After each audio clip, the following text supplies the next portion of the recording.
सभी करनाल वासियों को मेरा नमस्कार।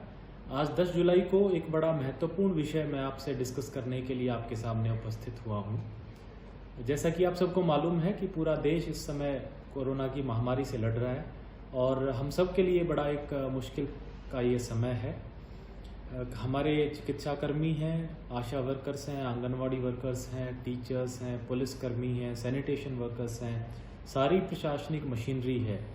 वो अपनी जान जोखिम में डाल करके कोरोना की इस लड़ाई में हम सब मिल कर के आगे बढ़ रहे हैं ताकि आम जनता की जान की सुरक्षा की जा सके। ऐसे में इस दौरान में देखा गया है, इस पूरी महामारी के दौरान, इस लड़ाई के दौरान ये पाया गया है कि कुछ मीडिया के, सोशल मीडिया के विभिन्न प्लेटफॉर्म्स जो कि यूट्यूब के ज़रिए, इंस्टाग्राम के ज़रिए, ट्विटर, फेसबुक, लिंक्डइन, व्हाट्सएप, इनके ज़रिए एक्टिव होते हैं या टेलीग्राम के ज़रिए, पब्लिक और कोई एप्लीकेशंस हैं, चाहे प्रत्यक्ष और अप्रत्यक्ष रूप से कोरोना की जो खबरें हैं उनको कवर करते हैं। और ये सारी जो सोशल मीडिया की जर्नलिस्टिक एक्टिविटी है, ये कहीं ना कहीं अनरेगुलेटेड है, अनएक्रेडिटेड है। इसका कहीं भी रेगुलेशन या इसका एक्रेडिशन जो है वो संबंधित अथॉरिटी के साथ नहीं है। तो कुछ केसेस में हमने ये पाया है कि सही सूचना लोगों तक ना पहुंचाने की वजह से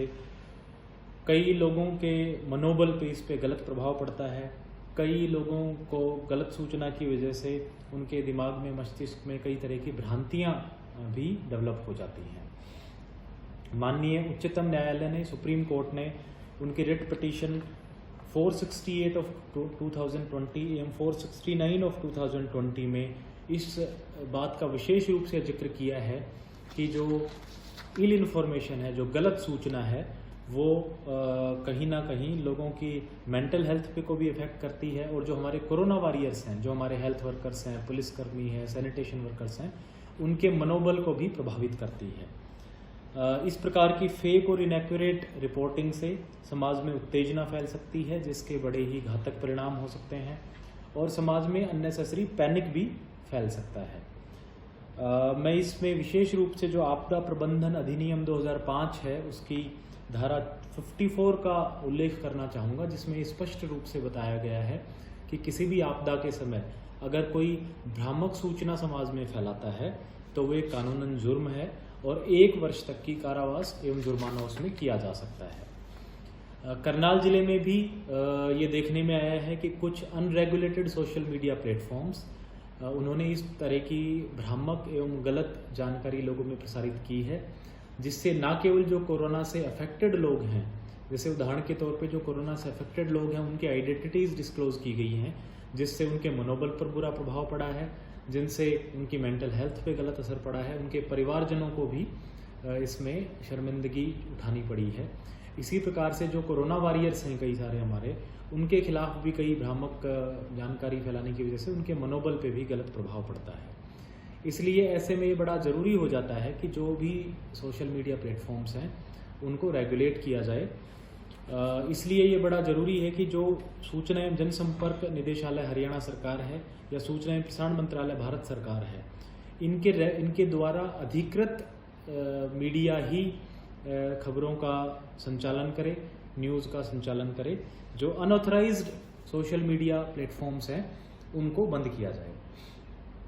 इसी कड़ी में जिला प्रशासन करनाल ने एक महत्वपूर्ण फैसला लिया है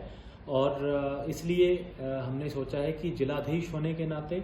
और जिला आपदा प्रबंधन प्राधिकरण है, जो डिस्ट्रिक्ट डिजास्टर मैनेजमेंट अथॉरिटी है, उसका अध्यक्ष होने के नाते मैं इस प्रकार के जितने भी न्यूज़ चैनल्स हैं हमारे, जो सोशल मीडिया प्लेटफॉर्म पे जैसे यूट्यूब पे, फेसबुक पे, इंस्टाग्राम पे, ट्विटर पे, लिंक्डइन पे, व्हाट्सएप पे, टेलीग्राम पे या अन्य किसी भी ऐप पे चलते हैं, उनको तत्काल प्रभाव से 15 दिन के लिए प्रतिबंधित करने का फैसला लिया गया है। ये जो प्रतिबंध है, ये जो कार्रवाई है, ये तत्काल प्रभाव से लागू होगी और 15 दिन यानी 24 जुलाई की मध्य रात्रि 12 बजे तक लागू रहेगी।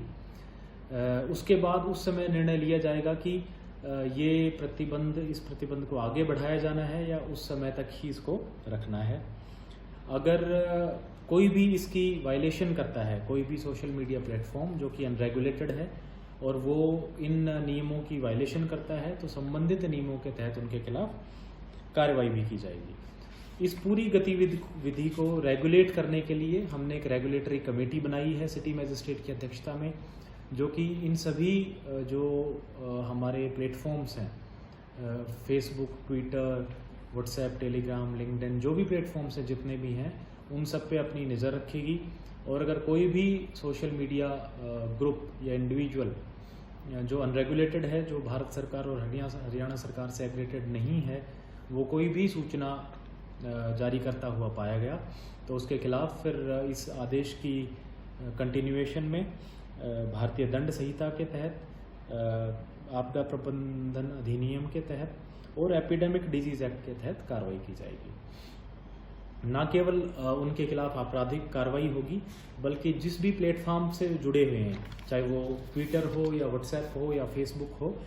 उन प्लेटफॉर्म को भी हम सूचित करेंगे कि चूँकि इन्होंने कानूनी रूप से उल्लंघन किया है, इसलिए इनके अकाउंट को डिलीट और रिमूव किया जाए, तो उन प्लेटफॉर्म को भी लिखा जाएगा। साथ ही साथ आपराधिक कानूनी कार्रवाई भी की जाएगी। मैं इस बारे में स्पष्ट करना चाहूँगा कि जितने भी हमारे एक्रेडिटेड, ऑथराइज्ड और रजिस्टर्ड प्रिंट और इलेक्ट्रॉनिक मीडिया हैं, उन पे इस तरह का कोई प्रतिबंध नहीं है, उन पे कोई भी रिस्ट्रिक्शन नहीं है। वो पहले की भांति ही अपना संचालन जारी रखेंगे। सिर्फ जो सोशल मीडिया है, जो अनएक्रेडिटेड है, उस पे ये 15 दिन के लिए करनाल जिले के अधीश क्षेत्र में प्रतिबंध लगाया गया है। साथियों, पूरी करनाल की जनता ने, पूरे मीडिया ने हमें, इलेक्ट्रॉनिक, प्रिंट, सोशल, सभी मीडिया ग्रुप्स ने हमें इस दौरान, कोरोना की महामारी के दौरान प्रशासन का सहयोग दिया है, सहायता की है। मैं उम्मीद करता हूँ कि पूरे करनाल की जनता और